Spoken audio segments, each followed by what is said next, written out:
Iran's Revolutionary Guard-aligned media outlet SIPA News has published images that it claims show the movement of military equipment across multiple regions of the country amid মধ্যপ্রাচ্য একটি অঞ্চল যেখানে একটি রাতেই বদলে যেতে পারে পুরো বিশ্বের ভাগ্য।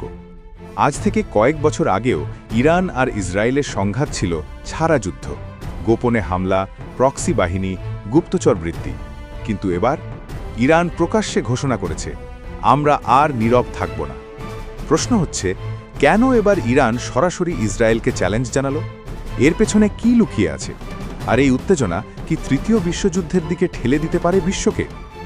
আজকের ভিডিওতে আমরা জানব ইরান ইসরায়েল সংঘাতের ভয়ঙ্কর সত্য, ইতিহাস, বর্তমান বাস্তবতা এবং ভবিষ্যতের আশঙ্কা। ইরান ইসরায়েল শত্রুতার শুরু কোথায়? অনেকেই মনে করেন ইরান আর ইসরায়েলের শত্রুতা নতুন, কিন্তু বাস্তবতা হলো এই দ্বন্দ্বের বয়স প্রায় ৪৫ বছরেরও বেশি। ১৯৭৯ সালের আগে ইরানে ছিল শাহ শাসন।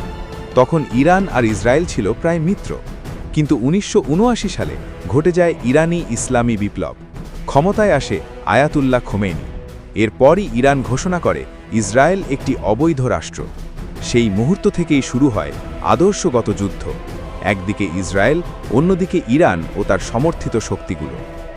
দীর্ঘদিন ধরে ইরান কখনোই সরাসরি ইসরায়েলকে আক্রমণ করেনি, বরং তারা ব্যবহার করেছে হিজবুল্লাহ, লেবানন, হামাস, গাজা, হুতি বিদ্রোহী ইয়েমেন, সিরিয়ায় অবস্থানরত মিলিশিয়া।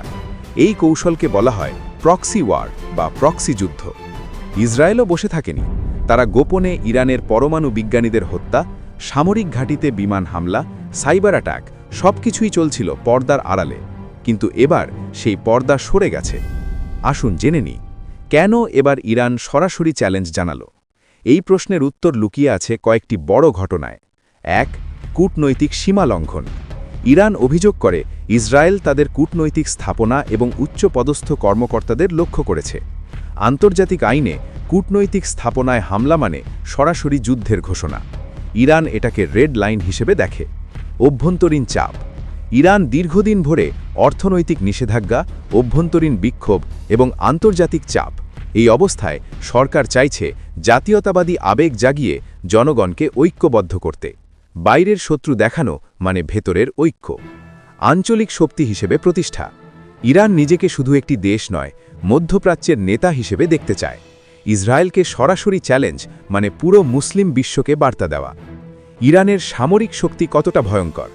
অনেকেই ইরানকে অবহেলা করে, কিন্তু বাস্তবতা হল ইরানের রয়েছে হাজার কিলোমিটার পাল্লার ব্যালিস্টিক মিসাইল, আধুনিক ড্রোন প্রযুক্তি, শক্তিশালী নৌবাহিনী, হরমুজ প্রণালীতে, সাইবার যুদ্ধ সক্ষমতা। ইরান জানে ইসরায়েলের আকাশ প্রতিরক্ষা শক্তিশালী, তাই তারা একসাথে missile plus drone plus cyber আক্রমণের কৌশল ব্যবহার করতে পারে। কিন্তু ইসরায়েল কতটা প্রস্তুত? ইসরায়েল বিশ্বের অন্যতম সুরক্ষিত দেশ। তাদের রয়েছে iron dome, David sling, arrow missile system. শুধু তাই নয়, ইসরায়েলের সবচেয়ে বড় শক্তি হল মিত্রতা। যুক্তরাষ্ট্র, যুক্তরাজ্য, ফ্রান্স সবাই ইসরায়েলের পাশে। কিন্তু সমস্যা হল, যদি যুদ্ধ বড় আকার নেয়, আয়রন ডোমও সীমিত হয়ে যেতে পারে। ইরান ইসরায়েল যুদ্ধ মানেই শুধু দুই দেশ নয়, এর সাথে জড়িয়ে পড়বে যুক্তরাষ্ট্র, রাশিয়া, চীন, আরব বিশ্ব। বিশেষ করে হরমুজ প্রণালী বন্ধ হলে বিশ্বের তেলের দাম আকাশ ছোঁবে। এর প্রভাব পড়বে বাংলাদেশ, ভারত, ইউরোপ সব জায়গায়। কিন্তু যুদ্ধ হলে কি হতে পারে? সম্ভাবনা ১, সীমিত যুদ্ধ, কিছু হামলা, পাল্টা হামলা, তারপর থেমে যাওয়া। সম্ভাবনা ২, আঞ্চলিক যুদ্ধ, লেবানন, সিরিয়া, ইয়েমেন সব জায়গায় আগুন। সম্ভাবনা ৩, বড় শক্তির সংঘর্ষ, যুক্তরাষ্ট্র বনাম ইরান, যা বিশ্বকে বিপদের দিকে ঠেলে দেবে। শান্তির পথ কি একেবারেই বন্ধ? যুদ্ধ যত ভয়ঙ্করই হোক, রাজনীতি শেষ কথা বলে না। পর্দার আড়ালে এখনও চলছে কূটনৈতিক আলোচনা, মধ্যস্থতা, গোপন বার্তা। কিন্তু প্রশ্ন হল, একটি ভুল সিদ্ধান্ত কি পুরো অঞ্চলকে ধ্বংসের দিকে নিয়ে যাবে?